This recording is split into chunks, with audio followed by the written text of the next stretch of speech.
I want to bring in Faith and Freedom Coalition founder and chairman, Ralph Reed. Sir, good to see you. Thanks so much for joining us. Thanks, Maria. Good morning. Good to be with you. Will he be able to move the needle today at the talk, and how will he resonate further, in your view, with the Christians out there and evangelicals? Well, I think we await his remarks, but certainly, Maria, if you look at a lot of the core issues that these voters care about, the right to life, the support for traditional marriage, defense of the State of Israel, opposition to the Obama administration's nuclear deal with Iran, which we now know that Hillary began the negotiations for secretly some years ago, and religious freedom. On all those issues that are core, either moral or foreign policy issues, Donald Trump is in a shared agreement with this constituency. I think if he emphasizes that today, he doesn't need to strain a lot of pander muscles. He just needs to come here today and indicate that he not only shares their views on those issues, but he will fight on those issues. This will be litigated in the course of the campaign, but he's got a real opportunity to push his support among evangelicals much higher than the mid-60s. And frankly, as a pure arithmetic matter, he needs to do that. Okay, so there is a proclivity to support him then, Dagan McDowell. Right. Ralph, I'll point out that in the new Fox News poll, Donald Trump is preferred among white evangelicals by 42 percentage points. So that's already a huge lead.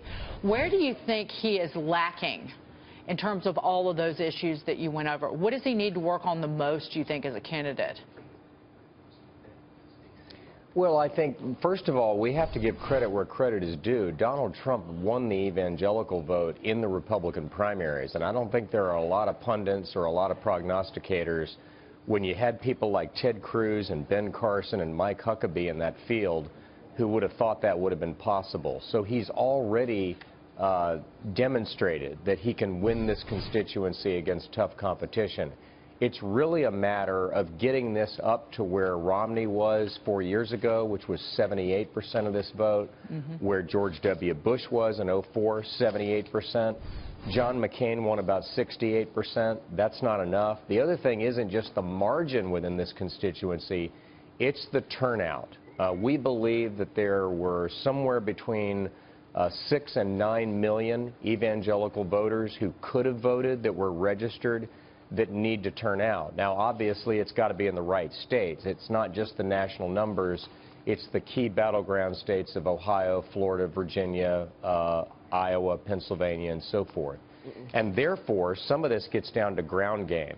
You know, I'm not part of the Trump campaign, but if they asked me, I would say you want to have volunteers in the faith community with specific tasks for voter registration, voter contact, and voter turnout, because you can better believe that the people who were running the Obama campaigns in 08 and 12 who are now running her campaign are going to have that kind of ground game. Sure. Well, they're very organized. Kirsten Hegland is with us this morning. What's your take on this? You know, as someone who is a Christian and considers myself an evangelical in a certain sense, you know, I see a lot of division within evangelicals. They're not as strong of a voting bloc as they used to be, you know, when we first started with this moral majority and all that. And a lot of young Christians are saying, we're not going to vote for someone just because they're Republican. You know, they see that Christians got themselves into a lot of trouble by associating themselves with one particular political party, when really, if you're a true evangelical Christian, you're more concerned about the gospel than you are about politics, right?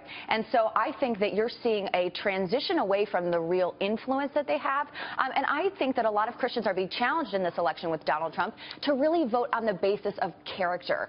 You know, they don't want, a pastor-in-chief, you know, but we don't know how Donald Trump is going to sit on these issues once he gets in the White House. He's flip-flopped on so many of the social issues that conservative Christians really care about, that where is the trust in that he's going to carry that through to being president? So I think a lot of them, you know, Ralph Reed was very right when he said it's about turnout, because if these evangelical Christians don't feel like they can trust Donald Trump past November to carry their legacy and what they want through, they are going to sit home. What about that, Ralph?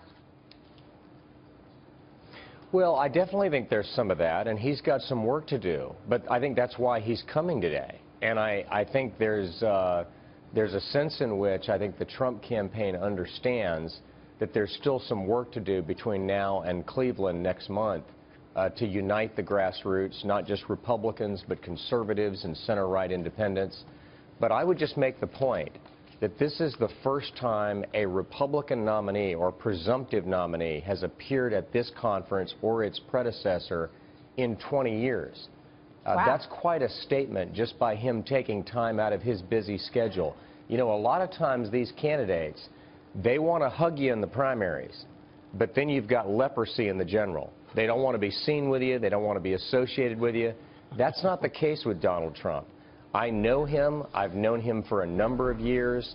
I consider him to be a friend. I think he has tremendous comfort and affinity with this community, and I think he's going to surprise a lot of people by how well he's going to do here. Really? One other quick point about the younger evangelicals and maybe not feeling that, you know, they should be as beholden to one party.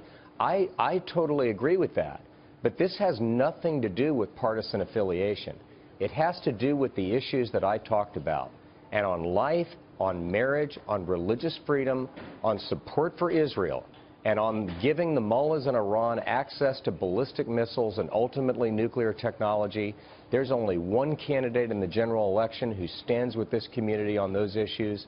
And Hillary Clinton's not only on the wrong side, she's further left than any major party nominee has been, even Barack Obama in 2008. Wow. That's going to be a very sharp contrast once you get to the fall. Ralph,